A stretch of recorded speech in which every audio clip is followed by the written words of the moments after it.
सासू माँ की नई सहेली।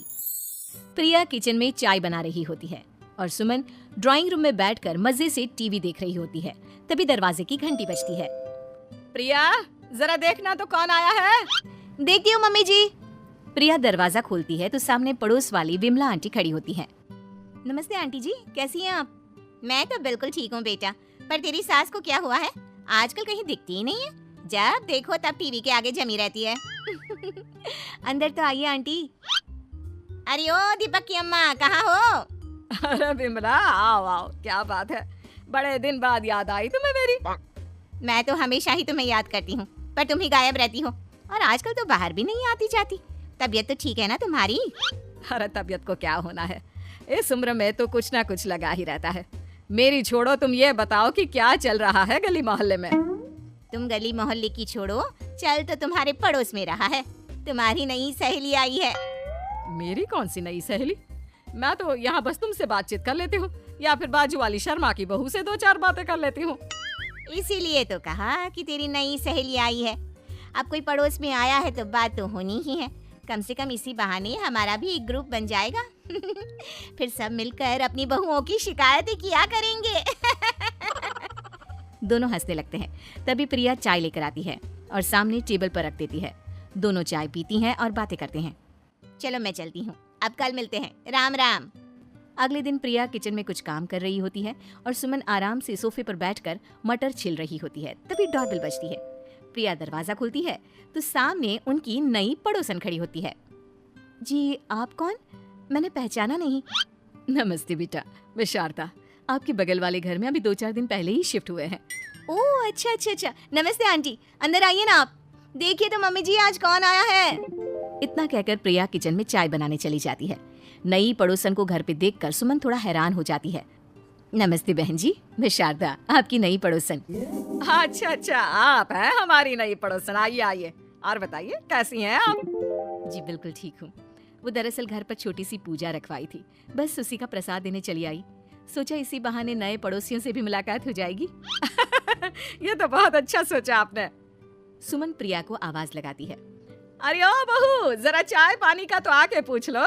ये आजकल की बहुएं भी ना, जब तक बोलो नहीं तब तक कुछ नहीं करेंगी। आई मम्मी जी।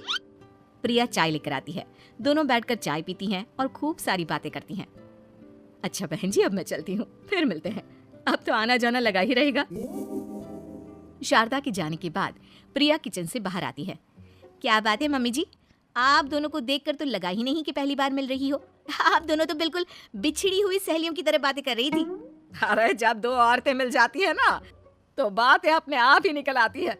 अब तू अपने काम पर ध्यान दे, बातों पे नहीं। ऐसे ही कुछ दिन बीत जाते हैं। अब सुमन और शारदा अच्छी सहेलियां बन गई होती हैं। दोनों एक साथ मंदिर जाती, मार्केट जाती और कभी कभी तो विमला भी इनके साथ मिलकर खूब हंसी ठिठोली करती।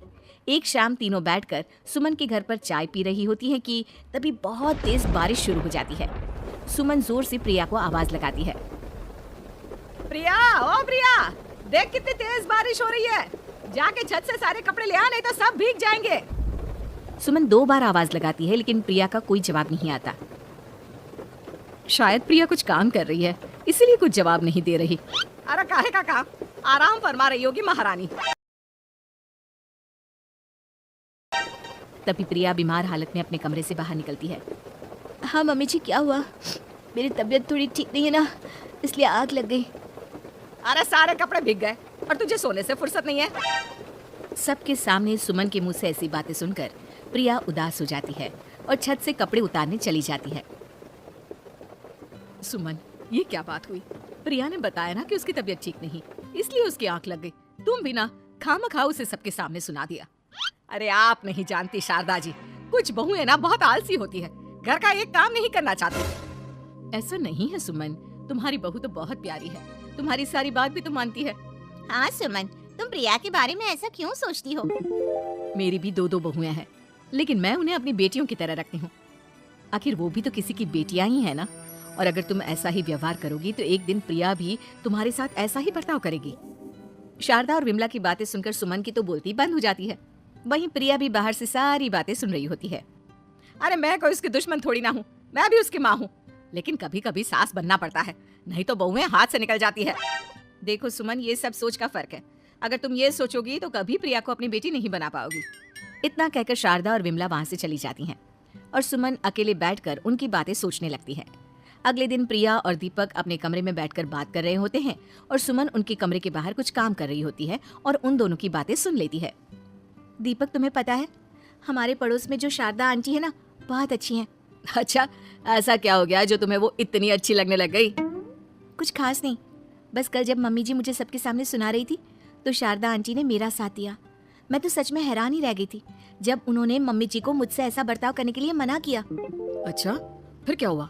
होना क्या था, शारदा आंटी तो मम्मी जी को समझा ही रही थी कि बहू को भी बेटी की तरह ही रखना चाहिए, लेकिन मम्मी जी तो मम्मी जी है ना, उन्हें तो मुझ में हमेशा कमी ही दिखती है। काश मुझे भी शारदा आंटी जैसी सास मिली होती जो मुझे भी अपनी बेटी जैसी समझती। सुमन ये सब सुनकर बहुत उदास हो जाती है और वहां से चली जाती है। प्रिया की बातें सुमन के कानों में बार बार गूंज रही थी। उसे बहुत शर्मिंदगी महसूस हो रही थी कि उसने प्रिया के साथ बहुत गलत किया है। अगले दिन सुमन शारदा और विमला को बुलाती है। क्या बात है सुमन, आज तूने ऐसे अचानक क्यों बुलाया? सब ठीक तो है ना? हाँ हाँ, सब ठीक है, तुम दोनों बैठो तो सही। तब तक दीपक और उसके पापा भी आ जाते हैं। प्रिया, तुम भी आ जाओ। क्या हुआ मम्मी जी, आपने बुलाया? हाँ प्रिया बेटा, मैं आज सबके सामने तुमसे माफी मांगना चाहती हूँ। मैंने आज तक तुम्हारे साथ बहुत बुरा व्यवहार किया है, लेकिन तुमने कभी भी मेरे साथ बुरा बर्ताव नहीं किया। मुझे अपनी गलती का एहसास हो गया है, हो सके तो मुझे माफ कर देना। प्रिया अपनी सास की बातें सुनकर हैरान हो जाती है। उसकी आंखों में आंसू आ जाते हैं। प्लीज मम्मी जी, आप मुझसे माफी मत मांगिए, मैं भी आपकी बेटी ही हूँ। वैसे एक थैंक यू तो मेरी नई सहेली को भी बनता है, जिसकी वजह से मुझे मेरी गलती का एहसास हुआ। शारदा बहन, आपका बहुत बहुत शुक्रिया जो आपने मेरी आंखें खोल दी। अरे क्या सुमन, तुम भी ना। तो फिर इसी बात पर चाय और पकोड़े हो जाए। हाँ हाँ, क्यों नहीं।